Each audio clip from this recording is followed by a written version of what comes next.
దేవుని నామానికి స్తోత్రం కలుగునాక మరొక దినం ప్రభు మనకి ఇచ్చినందుకు ఈ వాక్యాన్ని బట్టి మీ వద్దకు రావడానికి దేవుడు ఇచ్చిన సమయానికి బట్టి దేవాదేవుడికి ప్రత్యేక వందనాలు చెల్లించుకుంటున్నాను. ఈ దినాన ఒక అంశము జక్కయ్య గారి గురించి మనం ఆలోచించుకుందామండి.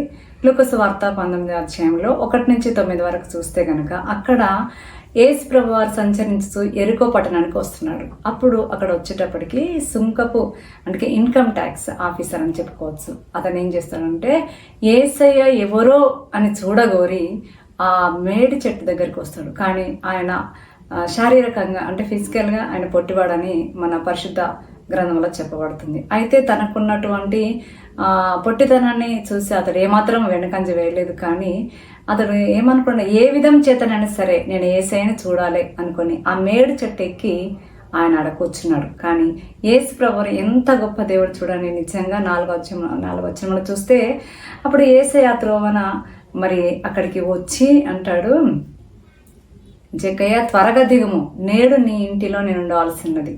కానీ జక్కయ్య ఎంత ఆశ్చర్యపడతాడు, ఎప్పుడు యేసుప్రభుని చూసినవాడు కాదు. కానీ ఆయన హృదయంలో యేసయ్య ఎవరో అంటే అప్పటికి ఎన్నో అద్భుత ఆశ్చర్య కార్యాలను గురించి విన్నా ఈ జక్కయ్యని ఎంతమంది మరి హేళన చేశారో, ఇతడు ఒక పాపి, ఇతడు కావాల్సిన దానికంటే ఎక్కువగా మరి మనుషులను పీడిస్తున్నాడని అనుకుంటున్నాడు. కానీ ఆయన హృదయంలో మాత్రం యేసయ్యని చూడాలని ఆశపడ్డాడు కనుక యేసయ్యే ఆ ఇంటికి వచ్చాడు.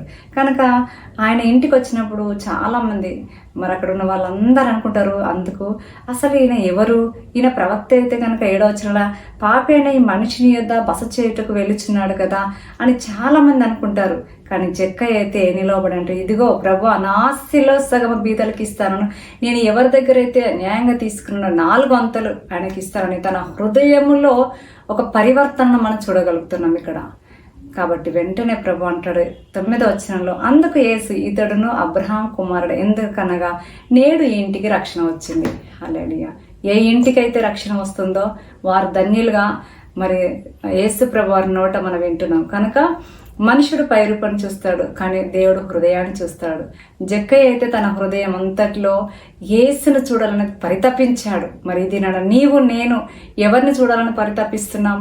మనకు కావాల్సిన భూలోక సంపదమైనటువంటి సంపదలనా, లేక పరసంబంధమైన మన కొరకు, నీ కొరకు, నా కొరకు కల్వరిగిరిలో రక్తం కార్చి తన ప్రాణం పెట్టి తండ్రి యొద్ద అనగా మరి మృతిని గెలిచి 3వ దినాన తిరిగి లేచి దేవుని యొక్క తండ్రి యొక్క కుడిపార్శ్వమున ఆసీనుడయ్యండి, నీవు నేను ఈ లోకంలో తప్పిపోకుండా ఆయన చెప్పిన మార్గంలో తిరిగి ఆయన యొద్దకు రావాలని ఎదురు చూస్తున్నా ఆయన వైపు చూడాలని ఆశతో కలిగి ఉన్నామా, లేక ఈ భూలోకంలో మనకు కావలసిన వాటి వైపు చూస్తున్నామా?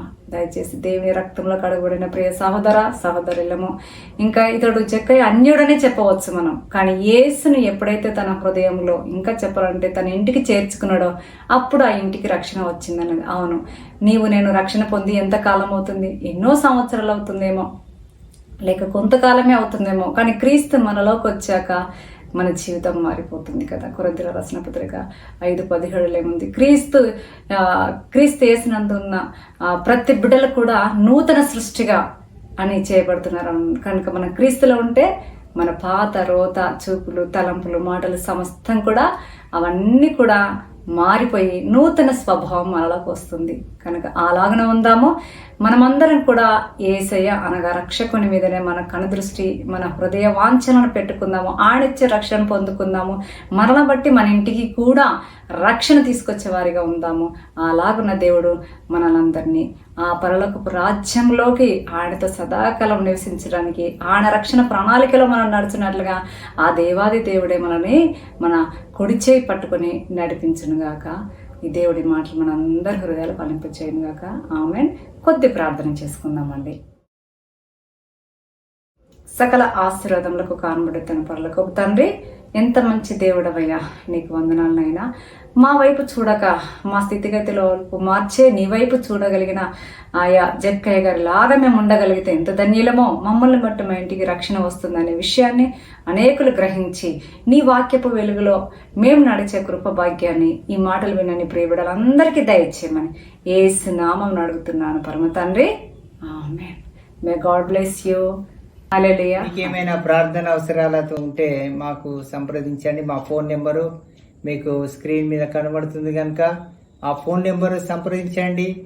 అలాగే మినిస్ట్రీ యొక్క జీజస్ సాల్వేషన్ గాస్పల్ మినిస్ట్రీని కూడా మీరు ప్రార్థనలో ఎత్తి పట్టుకోండి. జీమెయిల్ కూడా ఉంది దానికి. కాబట్టి ఆ మినిస్ట్రీకి కూడా మీరు మెయిల్ ద్వారా కూడా సంప్రదించవచ్చు, ఫోన్ ద్వారా సంప్రదించవచ్చు. దేవుడు మిమ్మల్ని అందరినీ కూడా ప్రత్యేకంగా అత్యధికంగా ఆశీర్వదించును గాక. ఆమేన్, ఆమేన్, ఆమేన్.